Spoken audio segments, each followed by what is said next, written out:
Hello बच्चों। तो आज की क्लास में मैं आप सभी को क्लास 10 चैप्टर ट्रिग्नोमेट्री एक्सरसाइज 8.1 का क्वेश्चन नंबर 9 के बारे में बहुत ही इजी तरीके से मैं आप सभी को एक्सप्लेन करूंगा। देखो, कोई भी क्वेश्चन करना होता है, चाहे किसी भी सब्जेक्ट का हो। फर्स्ट ऑफ ऑल ये इंपॉर्टेंट होता है बच्चों कि सबसे पहले हम क्वेश्चन को बहुत ही अच्छे तरीके से समझें कि क्वेश्चन में क्या पूछा जा रहा है। जैसे ही आप क्वेश्चन को बहुत ही अच्छे तरीके से समझने की कोशिश करोगे तो उसके सॉल्यूशन देना बहुत ही आसान हो जाता है।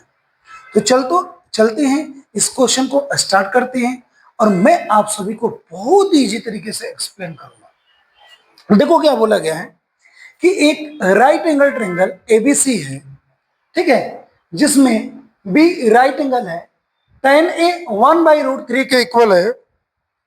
तो यहां पे दो क्वेश्चन बोला गया है कि भाई इसकी वैल्यू जो है आप फाइंड करो। देखो, सबसे पहले हम क्या करेंगे कि एक रफली डायग्राम बनाते हैं। ये है right angle triangle A B C. यहां पे एक चीज आप देख सकते हो बच्चों, क्या कि बी जो 90 डिग्री में लिया हूं, ये अपनी मर्जी से नहीं लिया हूं। ये क्वेश्चन में बोला गया है कि राइट एंगल एट बी। बहुत सारे स्टूडेंट को इस बात का कंफ्यूजन रहता है कि हमको ये कैसे पता चलेगा कि जो हमने ट्रायंगल बनाया है उसमें बी राइट एंगल होगा। बच्चों, मैं इसलिए क्वेश्चन स्टार्ट होने से पहले एक बात बोला है कि फर्स्ट ऑफ ऑल आप क्वेश्चन को बहुत ही कंसंट्रेशन के साथ रीड करो, ठीक है। अब देखो, उसके बाद क्या बोला गया है कि tan A इक्वल टू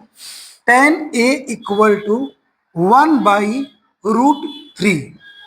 अगर इस डायग्राम की बात करें तो ए एंगल जो है ये है।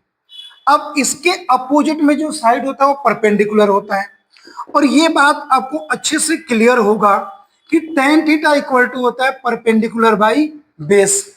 मतलब कि परपेंडिकुलर ये 1 हो गया और बेस ये √3 हो गया। अब यहाँ पे कोई भी यूनिट नहीं दिया हुआ है, तो मैं आपको ये चीज एक्सप्लेन किया हुआ हूं कि जब भी ये रेशियो है, रेशियो में यूनिट कैंसिल हो जाता है, जिस वजह से अपन एक यूनिट के लिए यहाँ पे कोई भी एक वैल्यू यूज करेंगे। तो मैं यहाँ कौन सी वैल्यू यूज करूंगा, के। अब देखो, तो परपेंडिकुलर, इसका मतलब अपना यहाँ पे क्या हुआ कि परपेंडिकुलर जो आपका हो गया के, और बेस जो आपका हो गया ये हो गया √3 के। 1 है तो 1 है, इसलिए यहां पे मैंने के लिख दिया। देखो, अब ये राइट एंगल ट्रायंगल है, यहां से अपन ने ये पता कर लिया कि इसमें परपेंडिकुलर और बेस गिवन है। अब अपने को क्या फाइंड करना है, हाइपोटेनियस, या इस डायग्राम के अकॉर्डिंग में बात करूं तो एसी अपने को फाइंड करना है, ठीक है। tan A के लिए एक चीज आप यहां पे ध्यान रखना, एंगल A के लिए ये परपेंडिकुलर और बेस है, एंगल A के लिए, ठीक है। मैं यहां पे हाइपोटेनियस फाइंड कर रहा हूं by Pythagoras theorem. Hypotenuse equal to हो गया under root perpendicular square plus base square. Perpendicular है अपना के स्क्वायर प्लस √3 के स्क्वायर। अब यहाँ पे एक चीज का ध्यान देना, ये हो गया आपका के स्क्वायर, ये हो गया आपका 3 के स्क्वायर। दोनों को बच्चों प्लस करेंगे तो ये हो गया 4 के स्क्वायर, और ये रूट से बाहर आ गया तो आपका हो गया 2 के। कैलकुलेशन में आई थिंक आप सभी को प्रॉब्लम नहीं होना चाहिए, क्योंकि आप 10th क्लास में पढ़ते हो और 10th क्लास में ये छोटी छोटी चीजें आपको आनी चाहिए, ठीक है। अब देखो, सबसे पहले क्वेश्चन नंबर फर्स्ट की बात करते हैं। फर्स्ट में आप एक चीज देखो, क्या क्या चाहिए, साइन ए कॉस ए। पहले ए की बात कर रहा हूं, साइन ए चाहिए और कॉस ए चाहिए। देखो, सबसे पहले साइन ए फाइंड करेंगे।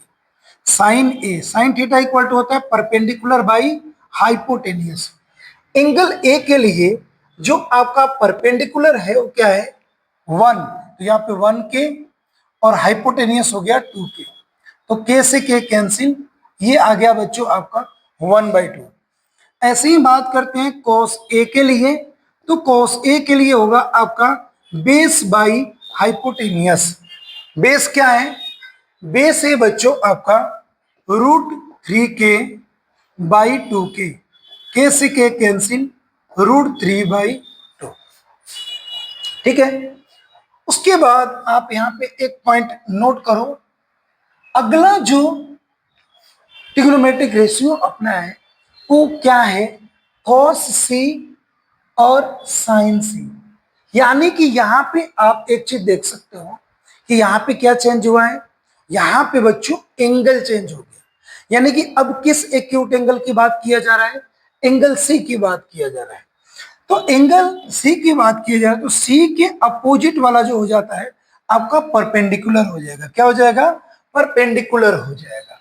ठीक है। तो यहां पे अब अपन cos c निकालते हैं, तो cos थीटा इक्वल टू होता है बेस बाई हाइपोटेनियस। अब cos c के लिए √3 हो जाएगा परपेंडिकुलर और बेस क्या हो जाएगा? 1। तो यहां पे बच्चों आपका हो जाएगा 1k बाई 2k, k से k कैंसिल, 1/2। ऐसे ही बच्चों साइन सी अपन फाइंड करेंगे।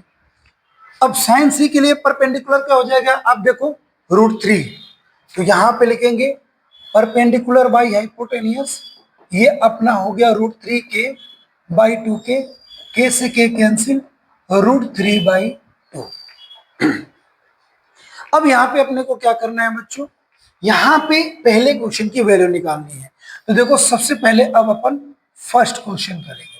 फर्स्ट क्वेश्चन क्या है? Sine A into cos C plus cos A into sine C.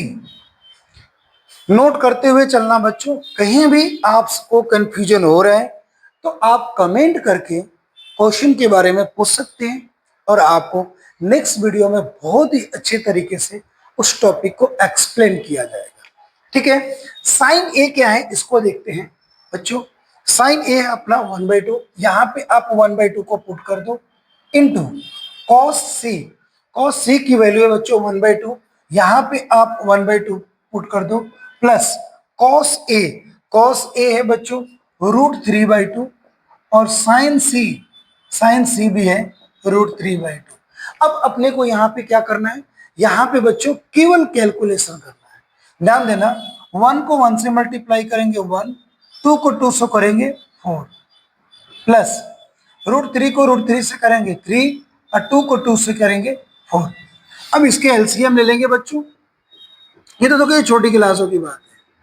4/4 cancel हो गया 1। आ गया सब समझ में? बहुत ही आसान है। ठीक है। उसके बाद बच्चों क्वेश्चन नंबर सेकेंड बताना है आपको। देखो इसको थोड़ा सा मैं स्पेस बना रहा हूं बच्चों। क्वेश्चन नंबर सेकेंड, ध्यान देना। क्वेश्चन नंबर सेकेंड में यहां पे एक्सप्लेन कर रहा हूं। सबसे पहले देखते हैं वैल्यू किसका पूछ रहा है।